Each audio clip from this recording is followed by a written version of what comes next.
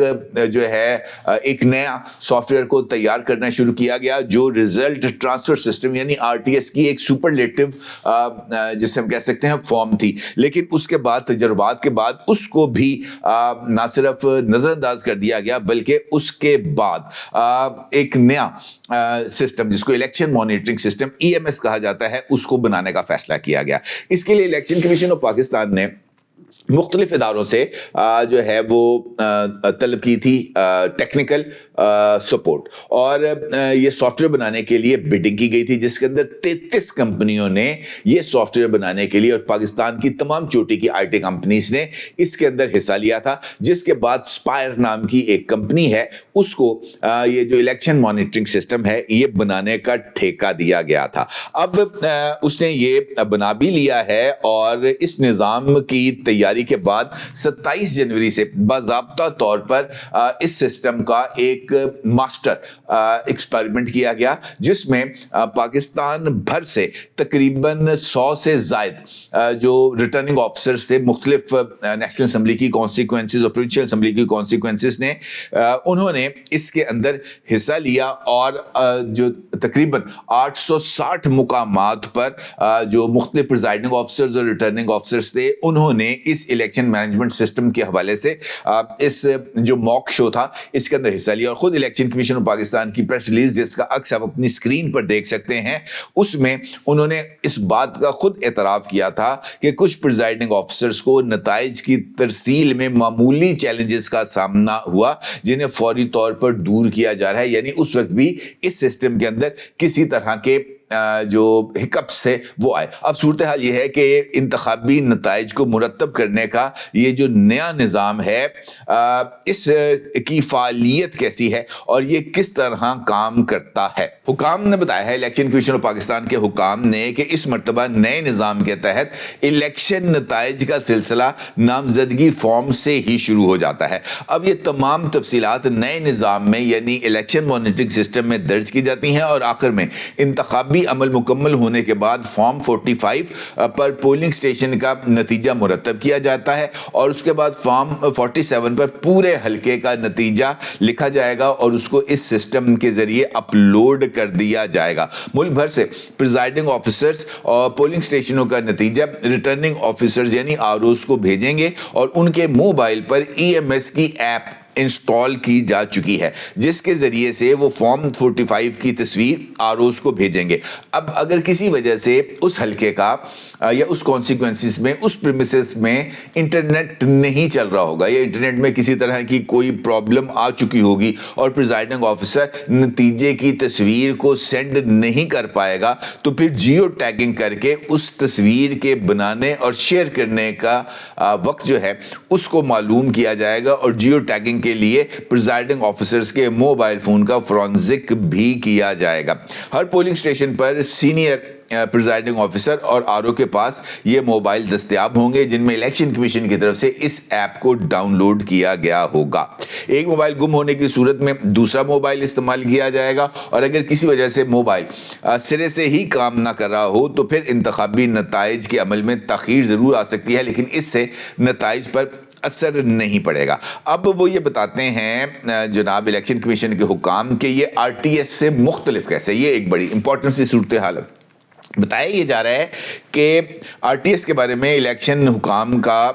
ماننا تھا کہ اس کے اندر جو بڑی خرابی تھی وہ یہ تھی کہ اس میں نتائج براہ راست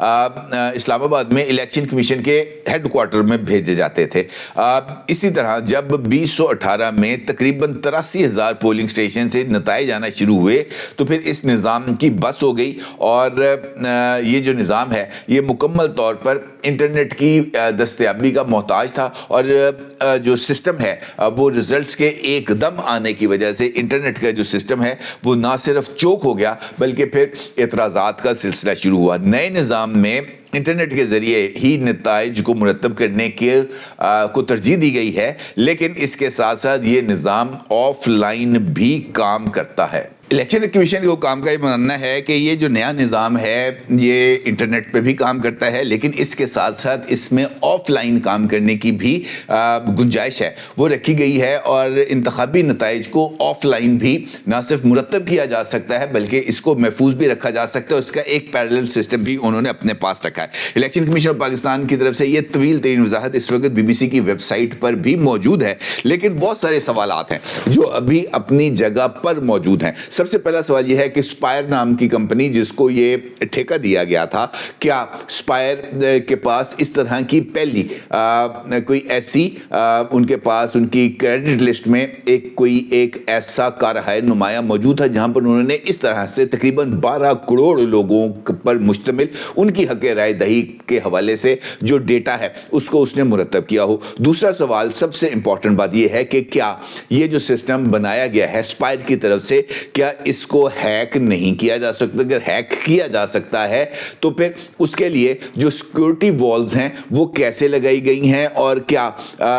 جو اس کی سائبر سیکورٹی ہے اس کو اس حد تک مستند کیا گیا ہے کہ اس سارے کے سارے نظام کو بچایا جا سکے. کیونکہ دیکھیں اس وقت ہمارا مقابلہ پاکستان کے اندر ان لوگوں سے ہے جو ریاست کے ساتھ ٹکر لینے کے لیے مکمل طور پر تیار ہیں. اگر آپ کو نہیں یقین آتا تو آپ کو 9 مئی کے واقعات اپنی جگہ پر موجود بھی ہیں, اور اس سے پہلے جو انتخابات جس کے اندر عمران خان صاحب نے دھرنا دیا تھا وہ اس کے نتائج بھی ہمارے سامنے موجود ہیں کہ کس طریقے سے دھاندلی کے الزامات کو بیس بنا کر پاکستان کو ڈیسٹیبلائز کرنے کی باضابطہ طور پر مہم کی گئی تھی, اور بدقسمتی سے اس ساری مہم کے اندر پاکستان کی اسٹیبلشمنٹ کا ایک طبقہ جو اس وقت عمران خان کے جسے ہم کہہ سکتے ہیں کہ ہاتھوں کی کٹ پتلی بنا ہوا تھا وہ بہت ہی برے طریقے سے استعمال ہوا تھا. موجودہ حالات میں ہم اس طرح کا کوئی بھی خطرہ مول لینے کی پوزیشن میں نہیں ہے. آپ کل کی مثال لے لیں, کرک کے اندر ایک پاکستان تحریک انصاف کے ایک انتخابی جلسہ وہاں پر مرتب کیا جانا تھا, اور اس کے لیے جو پولیس تھی اس کو وہاں پر ان کی سیکیورٹی کے لیے ڈپیوٹ کیا گیا تھا. پولیس کی نفری وہاں پر ان کے میں اگر یہ کہوں کہ ان کی حفاظت کے لیے موجود تھی, لیکن وہاں پر جس طریقے کا ہنگامہ کیا گیا, جس طریقے سے پولیس کو مارا گیا, جس طریقے سے پولیس کی گاڑیوں کو جلایا گیا, جس طریقے سے پولیس کے اہلکاروں کو یرغمال بنایا گیا, جس طریقے سے جو سرکاری املاک ہیں ان کو نقصان پہنچایا گیا, یہ اس بات کی طرف اشارہ ہے کہ جناب اس معاملے کو ہمیں کسی بھی صورت جسے نا آہستہ نہیں لینا چاہیے, اس کو نظر انداز نہیں کرنا چاہیے, کیونکہ 9 مئی سے پہلے بھی اس طرح کے واقعات کر کے عمران خان صاحب کی یہ جو وہ نوازشات تھی نا جن کے نتیجے میں افغانستان سے مال مسروقہ لا کر یہاں پر بسایا گیا تھا اور 14,000 لوگوں کو لا کر یہاں پر بسایا گیا تھا, یہ وہی لوگ ہیں جناب جو اس وقت یہ ساری کی ساری خونریزی اور یہ ساری کی ساری شر پسندی کرتے ہوئے نظر آ رہے ہیں. لہٰذا ان انتخابات میں اس جگہ پر اس پولنگ سٹیشن پر جہاں پر ان کو اس بات کا امکان نظر آئے گا کہ جناب ہمارے لیے کوئی مشکل کریٹ ہو رہی ہے, وہاں پر اس جیسے الزامات آئیں گے. عمران خان صاحب کو آپ پسند کریں نہ پسند کریں, لیکن عمران خان صاحب کی یہ خوبی ہے کہ وہ پری ایمپٹ چیزوں کو بہت زبردست کرتے ہیں. وہ چیزوں کو, ایشوز کو اپنی فیور میں لانے کے لیے پری ایمپٹیو اسٹریٹجی اتنی عمدگی سے بناتے ہیں کہ اس کو نظر انداز نہیں کیا جا سکتا۔ عمران خان کو اس بات کا بخوبی اندازہ ہے کہ ان انتخابات میں ان کی حکومت بننے کا دور دور تک کوئی امکان نہیں۔ عمران خان صاحب کو اس بات کا بخوبی اندازہ ہے کہ اس وقت پاکستان تحریک انصاف کی نام کی جو ایک سیاسی جماعت ہے وہ پھٹے پر لیٹی ہوئی ہے اور اس کو کسی بھی وقت سیاسی قبر میں اتارا جا سکتا ہے۔ عمران خان صاحب کو اس بات کا بخوبی اندازہ ہے کہ پاکستان کی سیاست میں اب ان کے لیے کوئی سپیس اویلیبل نہیں، لیکن اس کے باوجود وہ سیاست میں ریلیونٹ رہنے کے لیے، اس کے باوجود وہ سیاست کے اندر اپنی موجودگی کو اسٹیبلش کرنے کے لیے اور اپنے نیریٹو کو نرش کرنے کے لیے وہ پری ایمپٹیو نیریٹوز کے اوپر نہ صرف پلے اپ کر رہے ہیں بلکہ بہت ہی زیادہ پلے اپ کر رہے ہیں۔ عمران خان صاحب کی طرف سے اس بیان کہ جناب یہ سسٹم کو ہیک کیا جا سکتا ہے، علیمہ خان کی طرف سے اس بات کو لا کر میڈیا میں اچھالنا، رؤوف حسن کا اس بات کو پر اس طرح کا اظہار کرنا کہ جناب ہمیں تک تو یہ انفارمیشن نہیں ملی، لیکن اگر علیمہ خان صاحب کہہ رہی ہیں تو یہ بات بالکل درست ہوگی اور عمران خان نے ہی ان کو یہ بات کہی ہوگی کہ آپ لوگوں میں جائیں اور جا کر ان کو پھیلائیں۔ مطلب کیا ہے؟ مطلب اس بات کا یہ ہے کہ لوگوں کے ذہن میں ابھی سے اس بات کو اتار دیا جائے۔ جو پاکستان تحریک انصاف کی میڈیا اسٹریٹجی بہت ہی خوبصورتی کے ساتھ اس بات پہ عمل درآمد کرتی ہوئی نظر آ رہی ہے کہ جناب یہ الیکشنز کسی بھی صورت صاف اور شفاف نہیں ہوں گے، ہمیں دیوار سے لگایا جائے گا، ہماری اکثریت کو اقلیت کے اندر تبدیل کیا جائے گا، عسکریت کے ذریعے تبدیل کیا جائے گا، لہٰذا ہمیں اس کا راستہ روکنا ہے۔ یہ سوچ اس وقت نہ صرف پریویل کر رہی ہے بلکہ یہ سوچ ہمیں مزید تقویت پاتی ہوئی بھی نظر آ رہی ہے۔ اس سارے سینیریو کے اندر اگر الیکشن کمیشن آف پاکستان کی طرف سے کوئی ٹھوس جواب نہیں آئے گا، ماسوائے اس کے کہ جس ریٹرننگ آفیسر نے اعتراض کیا اس ریٹرننگ آفیسر کو تبدیل کر دیا جائے، ماسوائے اس کے کہ جناب سسٹم کے اندر کوئی تبدیلی نہیں ہے، ماسوائے اس کے کہ ریزلٹس کے اندر تو معمولی سی اگر جو ہے وہ تاخیر ہو جائے، پوری دنیا میں انتخابی نتائج کے اندر تبدیلی تاخیر ہوتی ہے، اس سے کیا فرق پڑتا ہے؟ پاکستان کے اندر بلوچستان کے اندر جو حلقے ہیں، جو پولنگ سٹیشنز ہیں وہ بہت فاصلے مند ہیں، سیکیورٹی کے ایشوز ہوتے ہیں، آنے جانے میں ایشوز ہوتے ہیں، ریزلٹس کے اندر تھوڑی بہت اونچ نیچ ہو سکتی ہے۔ تو اس کا مطلب یہ ہے کہ الیکشن کمیشن خود اس بات کو تسلیم کر رہا ہے کہ اس کو خود بھی اپنے ہی بنائے گئے اس سسٹم کے اوپر شاید وہ کمان یا وہ اعتماد نہیں ہے جو اس کو ہونا چاہیے۔ ادروائز ان کو کلیئرٹی کے ساتھ یہ اعلان کرنا چاہیے تھا کہ جناب ہمارے سسٹم کو ہم دعوت دیتے ہیں کہ کوئی بھی آئے اور آ کے ہمارے سسٹم کو ہیک کر کے دکھائے۔ چیلنج تو پھر اسی طریقے سے اگر آپ کو عمران خان کے چیلنج کا جواب دینا ہے تو اب آپ کو عمران خان سے زیادہ ڈیرنگ ہونا پڑے گا، آپ کو عمران خان سے زیادہ ووکل ہونا پڑے گا، آپ کو عمران خان کی طرح اس طرح کے اوپن چیلنجز کرتے ہوئے اس کو لائیو ٹیلی کاسٹ کرتے ہوئے دکھانا پڑے گا کہ جناب ہمارا سسٹم ہیک نہیں ہو سکتا۔ ادروائز کیا ہوگا؟ انتخابات آئیں گے، انتخابات گزر جائیں گے، نتائج آئیں گے، اعلان ہو جائے گا اور اس کے بعد پاکستان پھر عدم استحکام کا شکار رہے گا، کیونکہ عمران خان نام کی جو افریت ہے، عمران خان نام کا جو ایک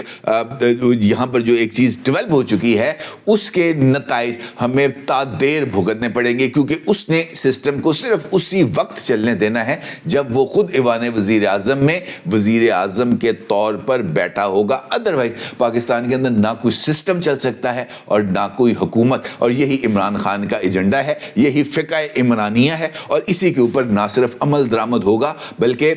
اس کے اوپر جو ہے نا وہ کسی بھی حد تک جانے کے لیے تیار ہیں۔ اور میرا یہ خیال ہے کہ یہ پاکستان کی اسٹیبلشمنٹ اور حافظ صاحب کے لیے بھی ایک بہت بڑا چیلنج ہے۔ الیکشن کمیشن آف پاکستان اپنی طرف سے جو بھی کاوشیں کر رہا ہے وہ اپنی جگہ پر درست، لیکن سد باب کرنے کے لیے آؤٹ آف دی وے جا کر، آؤٹ آف دی باکس جا کر آپ کو نہ صرف اعلانات سے بڑھ کر کچھ کام کرنے ہوں گے بلکہ اس چیلنج کو حقیقی معنوں میں نہ صرف سامنے لانا ہوگا بلکہ اس کا منہ توڑ جواب بھی دینا ہوگا۔ اپنے ضرور اظہار کیجیے گا۔ آپ کو بہت شکریہ۔ اللہ حافظ۔